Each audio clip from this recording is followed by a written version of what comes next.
오늘은 함께 하시는 하나님 세 번째 시간으로 모세와 함께 하시는 하나님에 대해서 잠시 하나님의 말씀을 묵상하도록 하겠습니다. 우리 주일마다 하나님께서 함께 했던 사람들을 묵상하고 있습니다. 여러분들 생각나십니까? 첫 번째 시간에는 야곱과 함께 하신 하나님에 대해서 생각해 보았죠. 하나님께서 야곱과 함께 하심으로 말미암아 그가 복받는 그런 인생을 살게 되었고, 그리고 담대한 인생을 살게 되었다 했습니다. 지난 시간에는 하나님이 함께했던 요셉과 함께 하신 하나님에 대해서 묵상을 했습니다. 하나님께서 요셉과 함께함으로 말미암아 그가 형통한 사람이 되었다고 했어요. 여러분, 이 두 사람의 공통점이 무엇입니까? 야곱 한번 볼까요? 야곱은 가나안의 갑부집 아들이었습니다. 그런데 어느 한순간 광야 한복판에 버려진 사람이 되었어요. 어떻게 해야 될지, 무엇을 해야 될지 정말로 아무것도 모르는 그런 상황이 되어버리고 말았습니다. 요셉은 여러분 어땠습니까? 아버지 사랑을 한 몸에 받았던 사람이었는데, 이 부잣집 귀한 아들이었는데 어느 날 애굽 나라 노예로 전락해버리는 상황을 맞이하게 됩니다. 그뿐만이 아니죠. 심지어 요셉은 강간 미수범이라는 오명을 떠안고 감옥에 갇히는 그런 죄수 신세로까지 내려가게 됩니다. 여러분, 도와줄 사람 없고 의지할 곳 없는 상황에서 야곱에서 무엇을 해야 될지, 어디로 가야 할지 모르는 그런 벼랑 끝에 서 있는 그런 상황이었어요. 그때 여러분 누가 말씀하셨습니까? 하나님께서 말씀하시기 시작했습니다. 여러분, 바로 그때 하나님께서 찾아와 주셔서 내가 너와 함께 하겠다. 내가 너를 지켜주겠다. 앞으로 모든 인생 가운데 내가 너를 인도해 내겠다. 이렇게 말씀하셨습니다. 여러분, 그때부터 놀라운 역사가 일어나지 않습니까? 하나님과 함께 하신다는 그 확신이 야곱과 요셉의 마음에 다 이렇게 드는 순간 야곱도 요셉도 이전에 없었던 믿음이 충만해지고 그 마음에 담대함이 생긴 줄로 믿습니다. 야곱 보세요. 정처 없는 그 광야길에서 하나님 함께 하심 믿고 담대하게 나아갈 수가 있었던 것이고, 요셉도 하나님께서 나와 지금 함께 하시는구나 확신이 드는 순간 어디에 있든지 무엇을 하든지 하나님의 뜻대로 행할 수가 있었던 것입니다. 그래서 여러분, 오늘날까지 우리가 야곱을 어떻게 기억하고 있습니까? 복받은 사람이라고 기억하고 있어요. 요셉의 별명은 무엇입니까? 형통한 사람이라고 우리가 기억하고 있는 것이죠. 오늘 우리가 읽은 본문의 말씀에 나오는 모세도 마찬가지였습니다. 모세도 똑같아. 야곱도 요셉도 모세도 우리도 다 똑같습니다. 여러분, 모세가 지금 어디에 있습니까? 어디에 있다고 그랬어요? 미디안 광야에 있다고 했어요. 여러분, 그 미디안 광야에서 모세가 지금 무엇을 하고 있습니까? 뭐 하고 있어요? 양을 치고 있습니다. 자기의 양이라고 한다면 그래도 그렇게 그런 대로 이렇게 못 사는 편은 아니구나 이렇게 생각할 수 있겠지만, 지금 모세는 자기의 양을 치는 사람이 아니에요. 다른 사람의 양, 남의 양을 치고 있습니다. 만약에 모세가 미디안 광야에서 태어나서 그곳에서 자라고 그곳에서 살다가 죽을 그런 사람이라고 한다면 모세의 지금의 이 상황이 뭐가 특별할까요? 우리가 주목할 필요가 없습니다. 그렇죠. 미디안 광야에서 태어나서 그 미디안 광야에서 자라고 거기에서 살다가 죽는 사람이다. 여러분, 그런 사람이 세상에 얼마나 많이 있었겠습니까? 그런데 오늘 성경이 모세를 주목하고 있는 이유가 무엇입니까? 여러분, 모세가 원래 이곳에 미디안 광야에 살고 있었던 사람이 아니라 원래는 애굽 나라의 왕의 궁궐에 살았던 사람이었습니다. 근데 어떤 사정 때문에 지금 미디안 광야까지 도망쳐 오게 된 거예요. 모세가 원래 했던 일이 무엇입니까? 양치는 목자가 아니었습니다. 당시에 최강의 권력을 자랑하던 애굽 나라의 왕자였어요. 모세는 여러분 그 누구보다도 많은 것을 누리던 사람이었고 많은 사람을 부리던 사람이었습니다. 마음만 먹으면 못할 일이 없는 무소불위의 권력자였다라는 것입니다. 근데 여러분, 지금 모세는 가진 것을 지금 다 잃었어요. 누리던 것을 다 박탈당하고 미디안 광야에 와 있습니다. 미디안 광야가 애굽에서 지척이 아닙니다, 여러분. 애굽 나라에서 지금 미디안 광야에 와 있다라는 것은 애굽에서 가장 먼 곳으로 지금 그때 당시에는 도망쳤다라는 것을 의미하는 거예요. 여러분, 이때의 나이가, 모세의 나이가 몇 살이라고 그랬습니까? 80세였다고 그랬어요.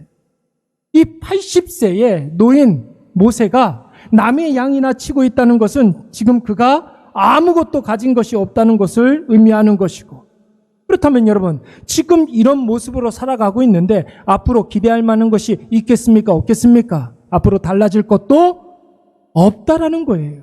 여러분, 한번 생각을 해보세요. 모세가 120살까지 살았어요. 120살까지. 그런데 지금 80세라는 거예요. 우리나라 성인 남자가 82세가 평균 수명이라고 한답니다. 그럼 여러분, 우리나라 평균 남자의 수명에 이렇게 비례해가지고 생각해보면 우리로 치면 모세는 지금 한 56세 정도가 되는 거예요. 56세 정도 되는 남자.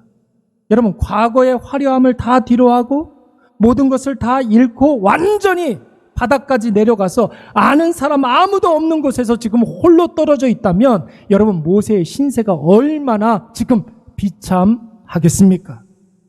자기 신세를 한탄할 것이고 남 탓하면서 세상 원망하면서 아마도 고통스러운 그런 시간들을 보내고 있을 거예요.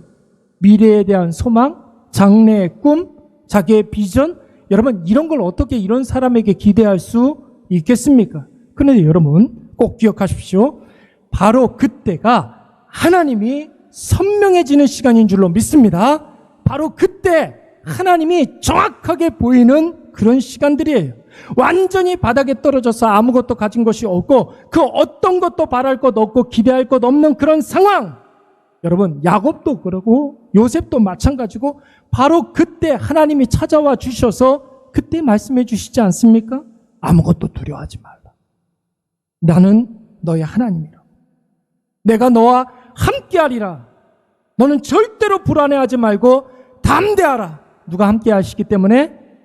그냥 하나님이 아니라 살아계신 하나님, 전능하신 하나님, 너의 아버지 되신 하나님이 너와 함께하기 때문에. 어떤 분들은 그렇게 질문할 수 있겠죠. 왜 힘들고 어려운 순간에만 하나님께서 나를 찾아와 주시는 것입니까? 왜 힘들고 어려운 순간에만 하나님께서 그렇게 나에게 말씀하시는 것입니까? 여러분, 그게 아니에요. 사람은 그런 존재가 아닙니다. 자기가 뭔가가 풍족하고 누리는 것이 많고 자기가 생각할 때 내가 무탈하다 생각하는 그때에는 하나님 절대로 보이시지 않아요. 그런데 사람이 힘들고 어렵고 자기가 있는 그곳이 광야라고 생각되어지는 그 순간 하나님을 찾게 되는 거예요. 하나님을 찾는 그 사람에게 하나님이 선명하게 나타나시는 줄로 믿습니다. 여러분, 오늘 이 놀라운 역사를 보여주는 사건이 바로 떨기나무 사건이라는 거예요.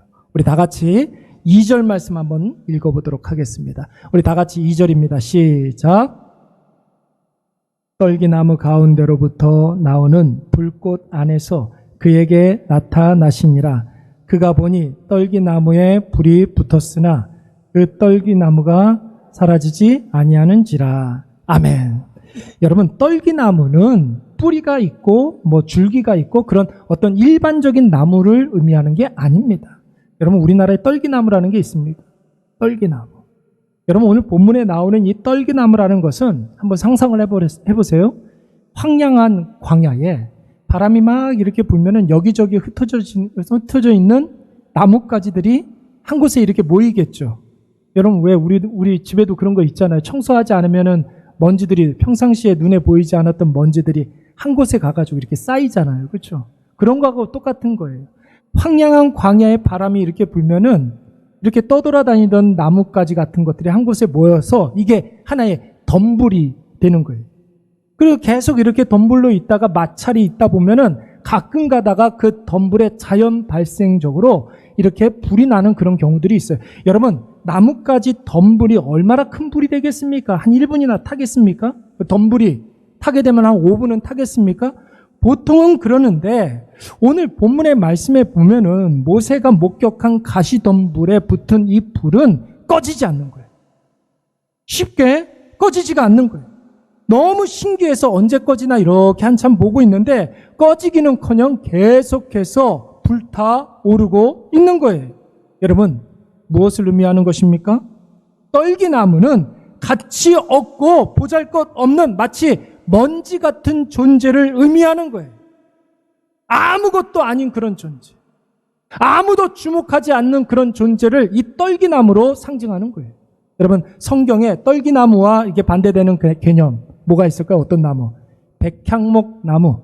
이런 거는 굉장히 가치 있고 고귀하고 멋있는 그런 나무라고 표현이 되어 있습니다. 근데 백향목 나무가 아니라 떨기나무는 가치 없는 나무, 마치 먼지 같은 그런 존재를 의미하는 거예요. 거기에 불이 붙었대요. 여러분, 하나님의 임재하심이 그 떨기나무 같은 그런 존재에게 임하게 된 것입니다. 떨기나무 같은 모세에게 오늘 하나님의 불이 임하게 된 줄로 믿습니다. 오늘 혹시 이곳에 모인 분들 가운데 스스로 생각할 때에 나는 정말 떨기나무 같다. 나 정말 아무것도 아니다. 너무 하찮다. 이런 사람을 누가 주목할까? 뭐 이런 분들이 있습니까? 가진 것도 없고 힘도 없고 무엇을 해야 할지 어떻게 해야 할지 현재를 생각하면 암담하고 미래를 생각하면 소망이 전혀 없는 그런 상태. 그러나 여러분, 그런 사람에게 하나님의 불이 임하면 완전히 달라지게 될 줄로 믿습니다. 하나님의 임재하심이 임하게 되면 여러분, 그 사람이 완전히 달라지는 거예요. 하나님이 그 사람과 함께 하신다면 놀랍게 쓰임받게 될 줄로 믿습니다. 여러분, 신앙이라는 것이 무엇입니까? 우리가 믿음으로 산다. 어떤 의미가 있습니까? 떨기나무 같은 나에게 하나님의 불이 임하게 되는 거예요. 그러면 여러분, 어떤 일들이 벌어질까요? 모세는 아무것도 없는, 아무것도 아닌 그런 존재 아닙니까? 무려 40년 동안 80세 노인이 남의 양이나 치고 있었단 말이에요. 누가 그런 사람을 주목하겠습니까? 누가 그런 사람을 쓰겠습니까? 그런데 여러분, 하나님의 불이 떨기나무와 같은 모세에게 임하니까 막대기 하나만 가지고도 수백만 이스라엘 백성들을 구원하는데 이 모세가 쓰임받지 않습니까? 여러분, 꼭 기억하십시오. 하나님의 불이 임하게 되면 하나님의 역사가 나타나는 줄로 믿습니다. 그 놀라운 역사에 우리 모두가 비록 떨기나무 같은 그런 존재이지만 쓰임받게 된다라는 거예요. 여러분, 신앙이라는 것은 바로 이것을 우리의 삶 가운데 체험하는 것입니다. 그렇다면 여러분, 하나님이 불로 우리와 함께 하실 때 우리에게 어떤 변화가 일어날까요? 오늘 본문의 말씀에 보면은 모세에게 일어난 여러 가지 변화들이 있어요. 첫 번째는 무엇이냐면 내 삶에 생명이 역사하는 놀라운 역사가 일어나는 줄로 믿습니다. 내 안에 모든 죽음의 모든 역사들이 다 물러가고 실망이라든지 좌절이라든지 낙심, 자포자기, 어둠의 영, 죽음의 영이 다 물러간다는 뜻이에요. 여러분 6절 말씀을 한번 보세요. 모세에게 하나님이 스스로를 어떻게 지금 소개하고 있습니까? 모세에게 제일 최초에 하나님께서 모세에게 하나님을 소개할 때 뭐라고 소개하고 있느냐면 아브라함의 하나님, 이삭의 하나님, 야곱의 하나님이라고 그랬어요. 여러분, 이 말씀이 성경에 굉장히 자주 나오는데 무슨 뜻일까요? 여러분, 암기하세요. 아브라함의 하나님, 이삭의 하나님, 야곱의 하나님 이런 말이 나오면 이건 언약과 관련이 있다. 이렇게 생각하시면 되는 거예요. 언약과 관계가 있다. 그리고 아브라함의 하나님, 이삭의 하나님, 야곱의 하나님 이렇게 이야기가 나오면 예수님께서 이 말씀에 대해서 친히 설명해 주셨는데 마태복음 22장 32절 말씀을 한번 보시면 이런 말씀이 있습니다. 예수님께서 아브라함의 하나님, 이삭의 하나님, 야곱의 하나님이라는 말을 친히 설명해 주신 거예요. 뭐라고 이야기를 했느냐면 하나님은 죽은 자의 하나님이 아니라 어떤 사람의 하나님이라고요? 살아있는 사람의 하나님이라는 거예요. 여러분, 이 말씀의 중요한 것은 뭐냐면 시제예요, 시제. 아브라함의 하나님, 이삭의 하나님, 야곱의 하나님 이 시제는 현재형입니다. 현재형. 하나님이 과거에 묶여있는 하나님이 아니라는 거예요. 지금 나와 이 시간, 이 자리에 나와 함께 하시는 하나님이라는 거예요. 하나님께서는 그 어떤 공간에 갇혀 계신 분이 아니라 하나님께서는 그 어떤 시간에 갇혀 계시는 분이 아니라 모든 시간을 통으로 보시고 그 모든 시간들을 다스리시는 분이라는 거예요. 할렐루야. 하나님께서는 죽은 자의 하나님이 아닙니다.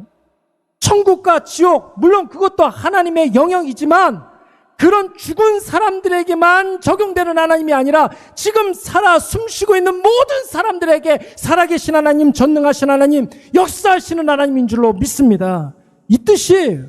여러분, 하나님이 함께 하시면 죽음의 역사는 다 물러가고 걱정과 근심과 염려와 불안과 두려움 다 물러갈 줄로 믿습니다. 실망하고 있는 사람이 있습니까? 낙심하는 사람이 있습니까? 낙담하고 포기하고 한탄하고 후회했던 모든 사람들의 생기가 넘쳐 흐를 줄로 믿습니다. 그 안에서 생명의 역사가 일어나기 때문에 그러는 거예요. 이것이 하나님과 함께하는 사람의 특징이에요. 이것이 하나님의 불이 임한 사람의 특징이에요. 오늘 마음이 무거운 분들이 계십니까? 특별한 일이 있는 것도 아닌데 괜히 마음이 무겁고 불편한 그런 분들이 있어요, 혹시? 아무것도 지금 안 하고 있는데 계속 적극적으로 최선을 다해서 아무것도 안 하고 싶은 그런 분들. 그럴 때 있잖아요. 분명히 지금 아무것도 안 하고 있는데 계속 안 하고 싶은. 무슨 일을 하든지 원망이 앞서고 불평이 앞서는 그런 분들. 어디로 갈지 어떻게 해야 될지 모르는데 그런 힘듦이 계속 우리의 마음을 이렇게 무겁게 하는 그런 분들이 있습니까? 여러분, 기도하시기 바랍니다. 어떻게 기도하냐면, 주여 나에게 불을 내려 주시옵소서, 하나님 함께하여 주시옵소서 기도하시기 바랍니다. 하나님이 함께 하시면 다 해결이 돼요. 여러분들이 지금 걱정하는 거, 염려하는 거, 근심하는 거, 두려움, 기도하시면 하나님께서 오늘 나와 함께 하신다는 사실을 깨닫게 해 주시는 거예요. 두 번째로, 하나님의 불이 임하면 우리에게 어떤 역사가 일어날까요? 새로움이 임하게 된다는 것이죠. 오늘 본문의 말씀에 보면은 모세가 몇 세라고 그랬습니까? 80세라고 그랬어요. 여러분, 나이가 많아지면 다 그런 건 아니에요. 연세 드신 분들 다 그런 건 아니지만 대체적으로 만사가 귀찮고 아예 그냥 반사적으로 나오시는 분들이 있는데 호기심도 없고 사라지고, 새로운 게 좋아요, 싫어요? 새로운 게 좋아요, 싫어요? 싫고, 누가 뭘 이렇게 좀 하자고 그러면 해야겠다라는 의지보다는 그 못하는 이유만 생각나는 그런 사람들이 있어요. 그렇죠? 그런 분들 있잖아요. 그거 내가 다 해봤는데 안 되더라. 그거 나 다 해봤어. 여러분, 해봤지만 지금 그 사람과 지금 이 상황에서 그 일을 해본 적은 없는 거잖아요. 여러분, 나이가 많아지면 대체적으로 이런 현상이 벌어진다고 합니다. 그런데 여러분, 오늘 80세 노인인 모세에게 하나님의 불이 임하니까 여러분, 모세에게 어떤 변화가 일어났습니까? 3절 말씀 한번 볼까요? 우리 다 같이 한번 읽어보도록 하겠습니다. 시작. 이에 모세가 이르되 내가 돌이켜 가서 이 큰 광경을 보리라. 떨기나무가 어찌하여 타지 아니하는고 하니 그때에 이 큰 광경을 보리라. 무엇을 보리라? 이 큰 광경을 보리라. 이전보다 더 큰 영광을 보리라. 이전보다 더 큰 은혜를 보리라. 2024년도에 우리 교회 표어가 바로 이 큰 광경을 보리라예요. 이전에도 하나님께서 놀라운 은혜를 부어주셨고 우리에게 놀라운 복락을 부어주셨지만 여러분, 2024년도에 하나님께서 부어주실 그 은혜는 더 큰 은혜인 줄로 믿습니다. 더 큰 영광을 보여주실 줄로 믿습니다. 여러분, 이제까지는 전초전이었어요. 이레교회에 있었던 여러 가지 놀라운 복락과 여러 가지 은혜와 놀라운 역사가 있었지만 이제까지는 전초전이었어요. 은혜 위에 하나님께서 더 큰 은혜를 부어주실 줄로 믿습니다. 지경이 넓혀지는 놀라운 은혜가 우리 가운데 있을 줄로 믿습니다. 저만 이렇게 흥분했나요? 여러분들은 그런 기대감이 없습니까? 그렇습니다. 하나님께서 더 큰 일을 보여주실 거예요. 더 큰 광경을 보리라. 이 큰 광경을 보리라. 여러분, 만사가 귀찮아지고 자기 신세가 비참하고 내일도 없는 모세가 갑자기 뭐라고 그랬어요? 내가 돌이켜 가서 이 큰 광경을 보리라. 여러분, 이 말씀에서 광경이란 말은 비전을 말하는 거예요. 여러분들 좋아하는 비전, 하나님께서 보여주시는 비전, 하나님께서 우리에게 보여주시는 환상, 이런 것들을 의미하는 것입니다. 매너리즘에서 벗어나고 새로운 죽음을 향해서 나아가고 있는 거예요. 지금 보세요. 여러분 그런 분들 있죠. 트라우마가 있는 분들이 있어요. 트라우마가 뭐예요? 과거에 어떤 일들로 인하여서 지금 아무것도 못하는 상태. 정상적인 그런 상황에서는 당연히 그 일들을 할 수 있는데 과거에 어떤 안 좋은 그런 어떤 사건들이 있어서 지금 아무것도 못하는 상태. 그런 분들 굉장히 많아요. 트라우마에 사로잡혀 있는 사람들. 하나님의 불이 임하게 되면 그 자리에서 벌떡 일어나서 힘차게 새로움으로 나아가게 될 줄로 믿습니다. 우리는 나이 먹는 과정을 늙는다 이런 표현을 많이 써요. 그렇죠? 근데 여러분 보세요. 똑같이 나이를 먹는데 어린 자녀가 나이를 먹으면 늙는다 그렇게 이야기합니까? 아니죠. 아이고 언제 이렇게 컸대. 그러죠. 크다, 성장하다, 성숙하다 이런 표현을 쓰지 않습니까? 여러분 늙는다와 성장한다는 말의 차이가 무엇입니까? 마음에 새로움을 추구하는 것은 성장하는 거예요. 나이하고는 상관이 없어요. 나이하고는 상관이 없어요. 근데 자꾸만 뭔가가 하기 싫고 안 되는 이유만 생각나고 이런 것은 여러분 늙는 거예요. 꼭 말씀을 드리는데 나이하고는 상관이 없어요. 우리 중에 어린이집 선생님들 몇 분 계시는데 어린이집 이렇게 가면 7살들 있잖아요. 7살들. 그렇게 율동은 안 하려고 그래요. 율동 좀 하자 그러면 율동 안 하려고 그래요. 왜 그래? 그 옛날에 다 했다는 거예요. 그거. 이 나이 먹고 유치하게 그런 율동 해야 되겠느냐고. 아유 선생님 어떻게 5살 때 배웠던 율동을 내가 합니까? 예? 5살 때 그런 거예요. 뿅뿅뿅뿅뿅 하리는 그런 거 하잖아요. 7살 때 그런 거 안 해요. 예? 이 나이 먹고 유치하게 그런 율동 하라고요. 좀 새로운 것 좀 갖고 오세요. 초등학교 6학년 애들 한번 보세요.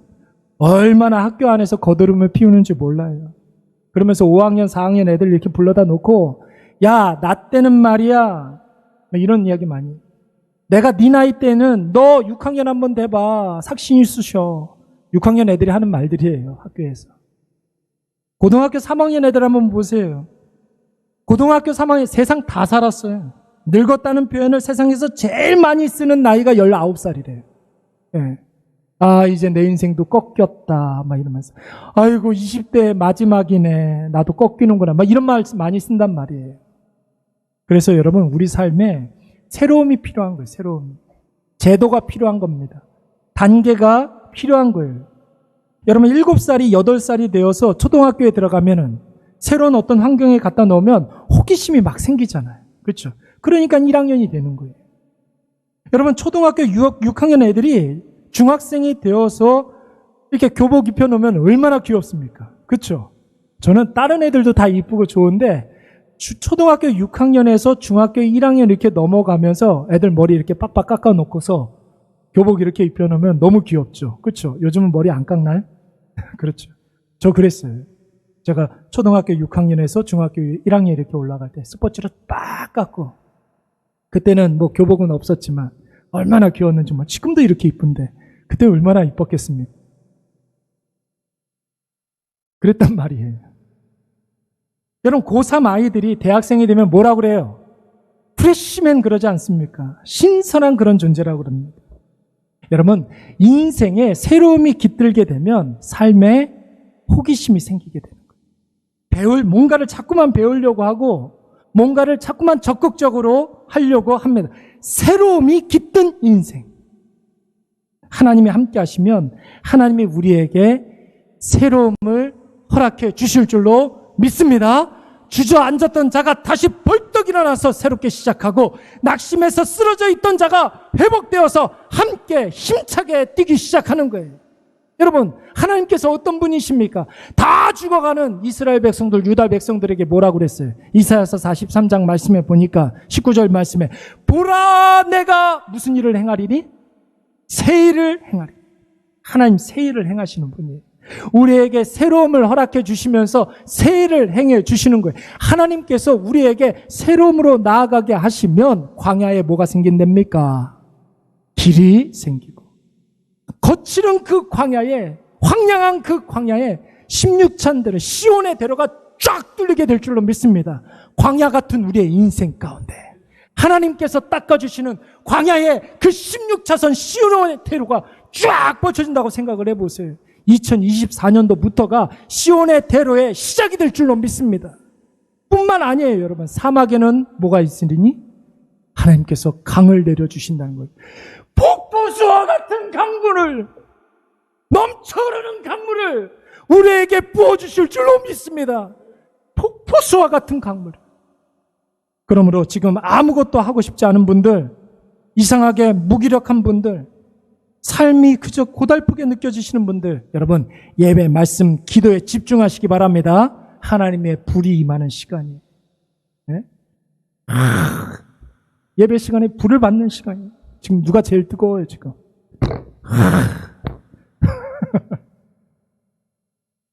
하나님께서 우리에게 새 일을 행해 주시는 거예요. 예배, 말씀, 기도에 집중하면 하나님의 불이 임하게 되고 그 불은 절대로 꺼지지 않는다는 거예요. 오늘도 이 예배를 통해서 하나님의 불이 임하여서 마른 장작 같은 우리가 활활 타오르시기를 간절히 축원합니다. 떨기나무 같은 우리에게 사라지지 않는 여호와 하나님의 뜨거운 불이 임하시기를 간절히 축원합니다.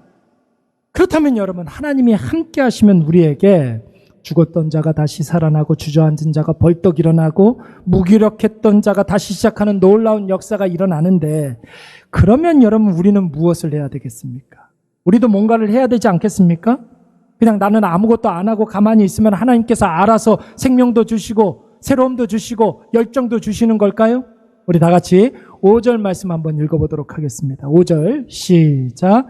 하나님이 이르시되 이리로 가까이 오지 말라.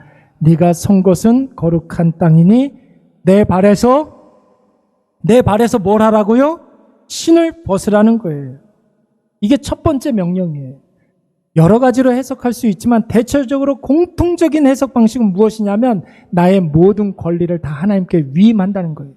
하나님께 다 드리는 거예요. 내가 할 수 있는 것, 내가 할 수 없는 것 다 하나님께 맡긴다라는 뜻이 있습니다. 여러분 룻기 말씀 한번 볼까요? 룻기 말씀 보시면은 룻기 후반부에 이렇게 가면은 보아스가 룻하고 결혼을 하려고 그래요.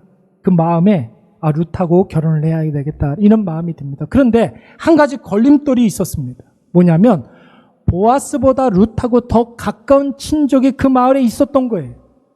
더 가까운 친족이 룻과 결혼할 수 있는 선택권이 그에게 먼저 있었거든요. 우선권이 있었거든요.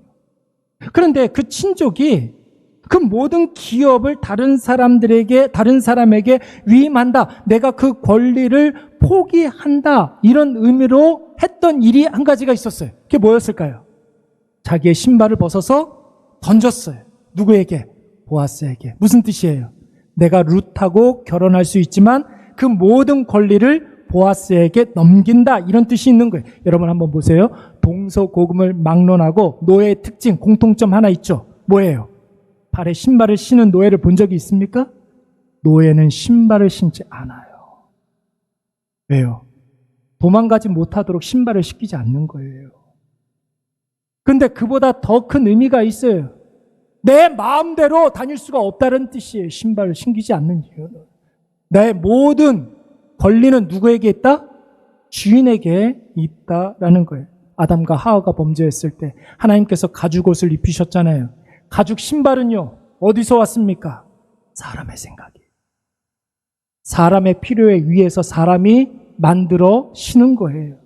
그래서 하나님께서는 내 생각 버려, 내 판단 버려, 너의 모든 권리 나한테 다 위임해, 나만 바라봐 이렇게 이야기할 때는 반드시 내 발에서 신을 벗으라 그렇게 말씀하는 거예요. 제가 어떤 분에게 신발 벗는 이유를 설교 시간에 이렇게 설교를 해드렸더니 그 집사님이 그때부터 기도할 때마다 신발 벗고서 기도하더라고요. 기도할 때마다 신발 벗고 무릎 꿇고 기도하는 거예요. 내 기도가 내 필요, 내 만족, 내 욕심 채우는 기도가 아니라 하나님 입장에서 하나님의 뜻에 의한 하나님이 원하시는 기도를 하겠다 그런 뜻이라는 거예요. 계속 신발 벗고 다니라고 그랬어요. 계속 신발 벗고. 여러분 반대로 근데 그런 분들 있잖아요. 내가 얼마나 열심히 살았는지 신발 밑창을 내가 3번 갈았어요. 이런 분들이 있어요, 없어요? 있죠. 그래요. 목사님들 중에도 그런 분들이 있어요. 네. 신방 다니고 전도하고 사람 만나러 다니고 그러다가 1년에 한 번씩 신발 밑창 갈았다고. 요즘 신발 밑창 가는 사람 별로 없는 것 같은데 새 신발 사지 그냥. 여러분 사람 잘 보이기 위해서 신발 필요하죠. 열심히 살기 위해서는 신발 필요합니다. 최선을 다하려면 신발 필요해요. 세상에서 업적을 쌓으려면 신발 밑창 여러 번 갈아 끼워야 됩니다. 나를 증명하기 위해서 가장 필요한 것 신발이에요. 그러나 하나님 앞에 설 때에는 신발이 필요하지 않습니다. 그래서 하나님이 모세에게 내 발에서 신발을 벗으라고 하신 거예요. 우리도 그렇지 않습니까, 여러분? 좀 신발 좀 벗어야 되지 않겠습니까? 하나님 앞에 나와서 신발을 좀 벗어놔야 쉼을 좀 얻을 수가 있는 거예요. 신발 좀 벗으세요. 집에 가면, 쉬려고 집에 가면 제일 먼저 하는 일이 뭐예요? 신발부터 벗잖아요. 저는 신발만 벗는 게 아니라 저는 양말을 또 벗어요. 집에 가서 제일 먼저 하는 거 양말 먼저 벗는 거. 저희 아버지도 그렇고 저도 그렇고 저희 형님도 그렇고 그 모습 보는 우리 어머니는 고시 집안들은 다 똑같냐고 어떻게 집에 들어오면 양말부터 벗는데요. 신발만 벗는 게 아니라 양말도 벗어요. 하나님 앞에 나와서 신발을 좀 벗어나야 말씀으로 우리가 재충전을 받을 수가 있고 예배를 통해서 뜨거운 생명력을 얻을 수가 있는 거예요. 기도를 통해서 우리의 시선이 좀 달라질 수가 있는 것입니다. 여러분, 그런 사람을 하나님께서 쓰시는 줄로 믿습니다. 그런 사람을 쓰시는 거예요. 발에서 신발을 벗은 사람. 우리 9절과 10절 말씀 한번 다 같이 읽어보도록 하겠습니다. 이제 가라. 시작. 이제 가라. 하나님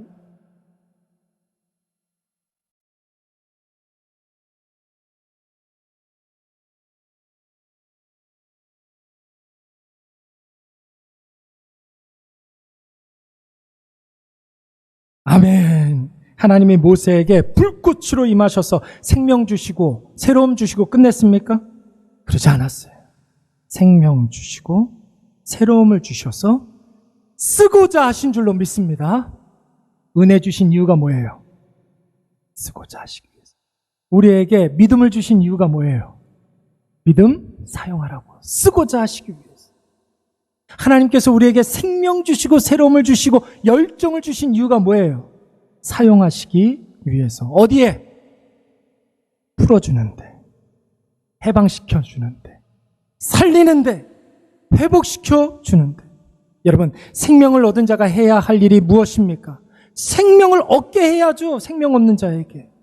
새롭게 시작되었으니까 여러분, 우리도 누군가를 새롭게 해야 되지 않겠습니까? 모든 죄의 사슬에서 우리가 해방되었기 때문에 이제 우리도 누군가를 해방시키기 위해서 쓰임받아야 될 줄로 믿습니다. 여러분, 이것은 원리. 죄로 인해서 영원한 사망 가운데 있는 저와 여러분에게 하나님께서 찾아와 주셔서 불로 임하여 주셔서 함께하여 주셔서 우리를 회복시켜 주시지 않았습니까? 생명 주시고 새로움도 주시고 은혜도 주시고 믿음도 주시지 않았습니까? 왜요? 써먹으려고. 어디에? 생명 살리는 일에. 하나님 함께 하시는 사람들이 있는 곳에는 그래서 언제나 누군가가 살아나는 놀라운 역사가 일어나게 될 줄로 믿습니다. 우리가 비록 떨기나무 같은 그런 존재이지만 하나님의 불이 임하게 되면 못할 것이 없는 거예요. 할렐루야. 아무것도 없는 모세. 완전히 바닥까지 내려간 모세. 그것도 그렇게 40년 동안 살았던 모세에게 오늘 하나님이 불로 임하셨어요. 그에게 생명도 주시고 새로움도 주시고 열정을 허락해 주시니까 모세가 생명 살리는 일에 쓰임받게 된 것입니다. 그건 모세니까 가능한 일이죠. 누군가가 그렇게 이야기할 수 있을 것 같아요. 그런데 한번 보세요. 천만의 말씀. 지금 우리는 모세의 상황보다 훨씬 낫습니다. 그렇다면 모세에게 일어난 일보다 더 큰 광경을 보게 될 줄로 믿습니다. 모세에게 임한 더 큰 능력을 보게 될 줄로 믿습니다. 오늘 이 예배에 하나님이 불로 임하셨습니다.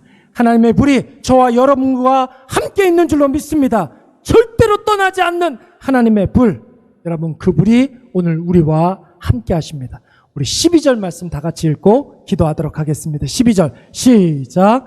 하나님이 이르시되 내가 반드시 너와 함께 있으리라.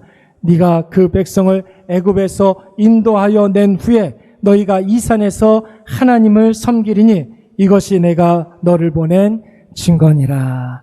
아멘. 우리 나의 힘이 되시